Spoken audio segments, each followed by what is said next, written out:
What's going on YouTube? It's your boy Mike Lemon coming back at you with a week 41 update of my 75-gallon mixed reef tank. So I am 4 days post fluconazole treatment and this tank seems to be doing well. Again, from the fluconazole there was no ill effects to the chaeto in the sump, any of my fish, invertebrates, corals, nothing. Everything seems to be doing really well. So as for my corals, everything seems to be doing fairly well. If you see here, the zoas and pallies are doing really well. I'm happy with the growth of those things. Since I put the LEDs on, I'm doing really well. They're really big and puffy. Now the Duncan and the frog spawn are both doing really well. They're fluffy and growing. It's nice to see them under the LEDs. The torch right here is doing well. I had just recently turned the lights on when I took this video, so everything's not completely extended. The Zoa rock right here is actually growing well, and I have 3 or 4 more Zoas to throw on that rock. This little acan is actually doing really well too. It's super puffy. I thought I had lost it a while back, but it's a red and blue and it's coming back really well. So as you see here in a second, there's 2 SPS at the top. On the left is a green hydrophora.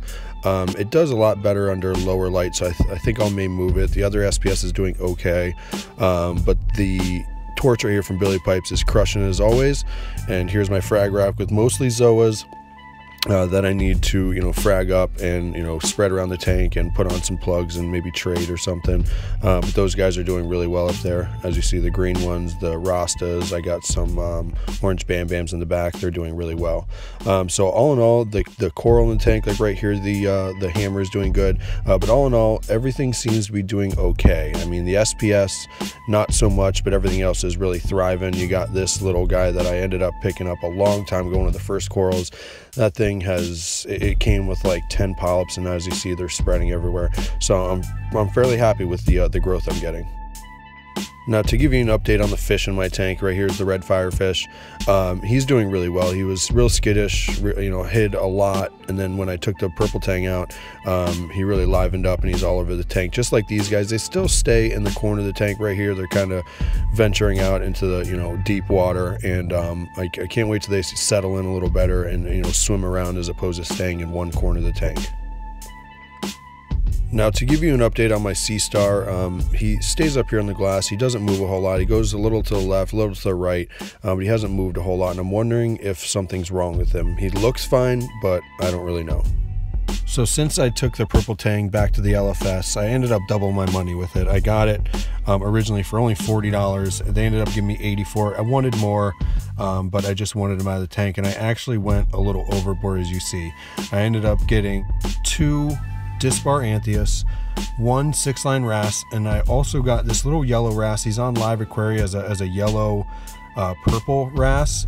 He's got 4 little like dots going down his back from his head to his fin, but he's really nice. These guys will be in quarantine for probably at minimum 4 weeks. Now, I was really worried about the Anthias because I've did a little research, talked to a few people, and a lot of people say they eat like crazy. And I have a friend in Florida who has them, who said that his feed once a day, and so far mine have been the same way. Everybody's eating, nobody's showing signs of stress. The Anthias are a little skittish, but everybody seems to be eating really well. So I can't wait to get those guys in the main display, get them swimming around, and it should bring a nice little splash of color to the main display.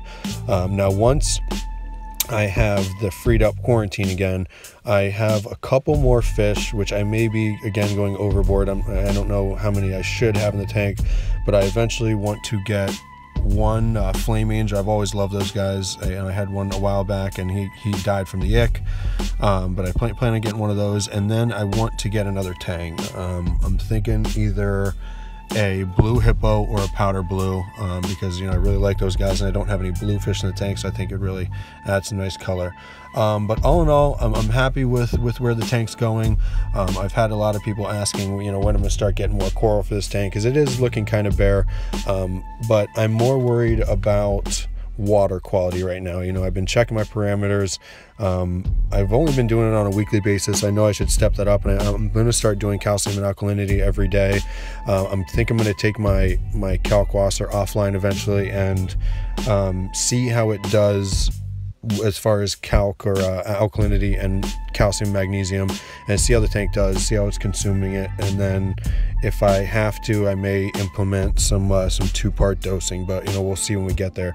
As far as phosphates, I checked the other day and I'm still reading 0, which I don't really understand. Obviously I have phosphates in the tank because the hair algae outbreak, but maybe my Chaeto is just consuming it a lot faster than what the green hair algae is. I really don't know. So if you guys have any ideas, or maybe if I should postpone testing for phosphate maybe for a few weeks or a few months from now, just let me know in the comments if you have any suggestions on that.